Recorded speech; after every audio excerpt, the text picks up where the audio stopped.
this video we will be soldering and creating our own XLR cable. As you can see over there, we've got the male and the female connectors.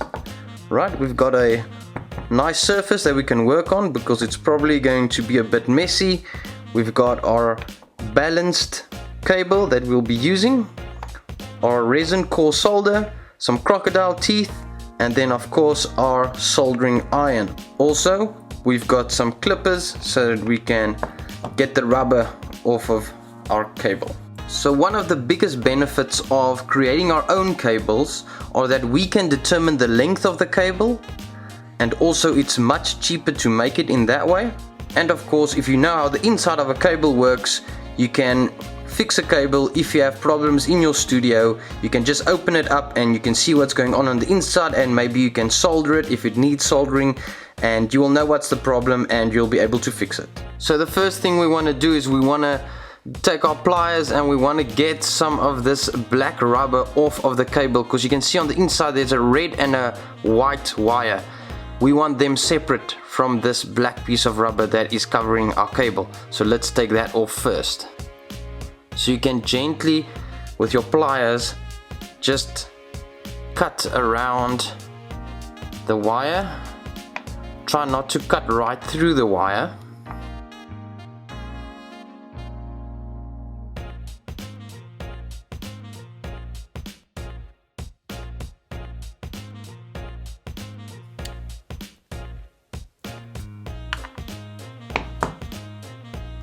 And there we go. So after we've done this, you can see that there's some copper going around as shielding around the red and the white cable. So what we want to do is we want to take this to one side, and then we want to twist that so that we are creating a wire from that. Twist them all together nicely, nice and neat, so there's no random pieces that's sticking out. Just like that. Now you'll also see that on the cable, or around the red and white cable, there is this aluminium foil like shield. Right, so what we want to do with this is we want to get rid of this. So you can take your pliers again, or you can take a bunch of scissors and you can just cut that off. Right, and what we've got now is we've got this copper piece that we twisted. We've got the red, and then we've got the white cable as well. So we've got all three of them separately. Now we want to get rid of a little piece of the red wire and a little piece of the white wire. So I'm going to use these wire clippers for that. So you must watch out to not press too hard, because you don't want to break the cable. You don't want to press right through the cable. So I'm gently pressing, gently cutting it.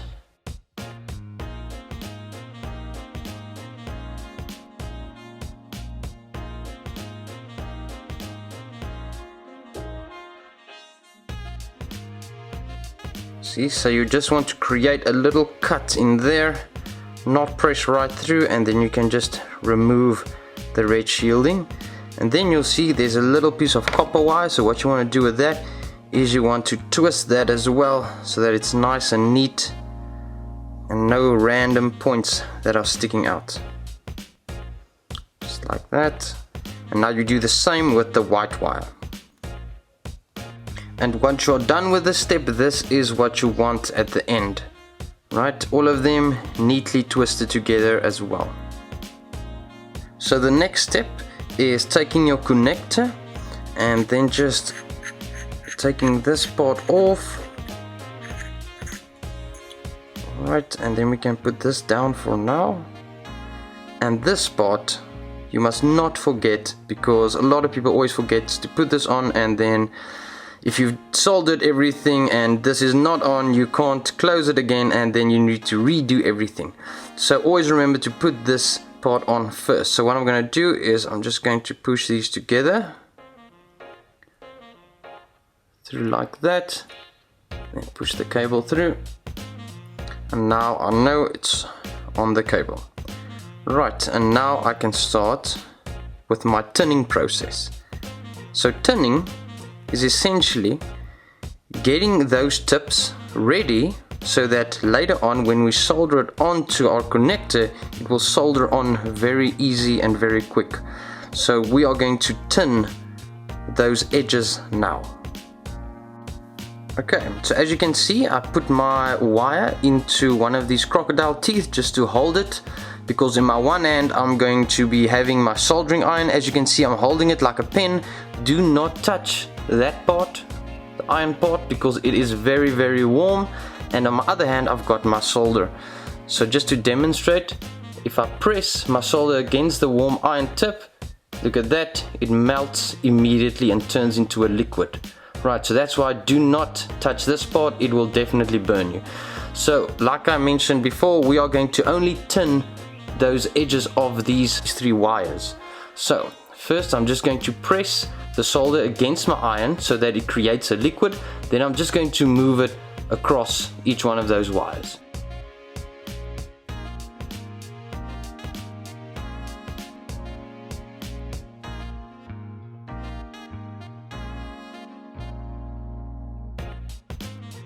And you'll see that you want a little bit of the solder on each one of those tips.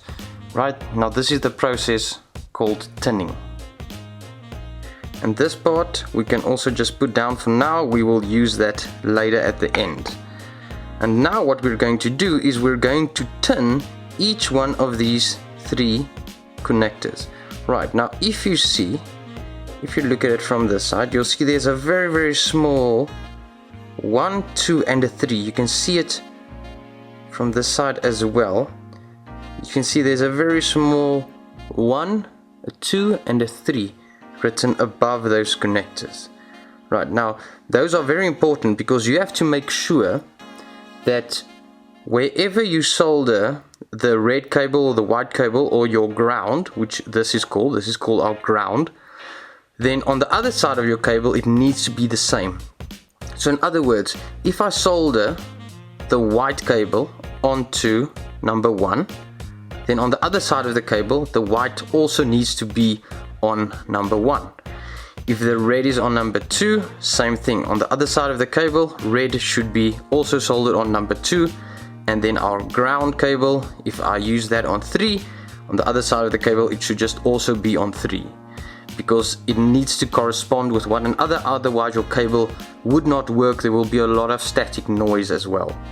So in this next step we will be tinning our connector. Now this is probably the hardest part, and what I want you to concentrate on is don't keep the iron on the connectors themselves, otherwise that black piece of plastic is going to start to melt and then all of your connectors are going to bend and then it's not going to work. So you want to try and do it as quickly as possible, but also don't rush it.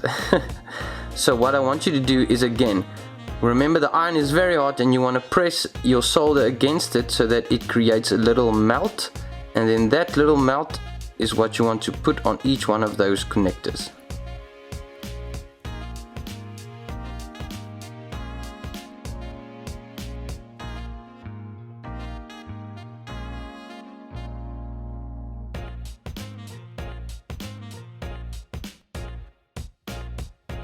So after you've tinned your connector and your wires, now it's easy to connect them to one another. So what you can do is you can, for example, then take the first wire. So I'm going to take the white wire first and then I'm going to press it against one of the connectors that's labeled as number 1, and then I'm just going to heat it up and then they'll just melt into one another and they will stick. Right, and it's important then to remember where you've got it. So you can see my first one is on. Right, so once you are done with that step, this is what you want to see.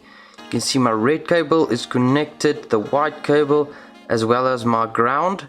And also you do not want any of them touching one another. That is very important, otherwise it's going to create noise if you plug it in and when you use the cable. Right, so after you're done with this, you can take this part, right, which is not the part that we put on first. This was the part that we put on first, right? So this was just the part that you could see, that you could also find when you were dismantling it. Right, so now you can take this, also just put it onto the cable.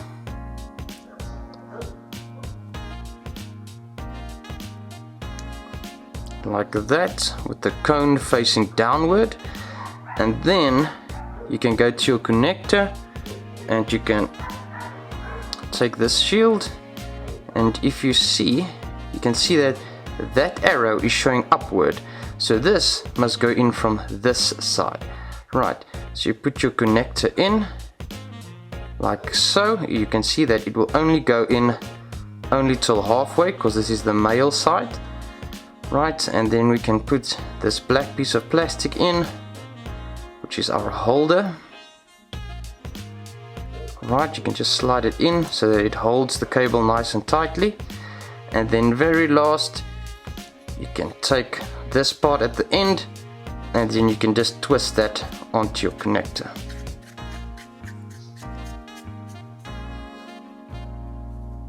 Right, as you can see, there you've got your XLR cable. After you've done the one side, you'll need to do exactly the same process with the female connector on the other side of the cable.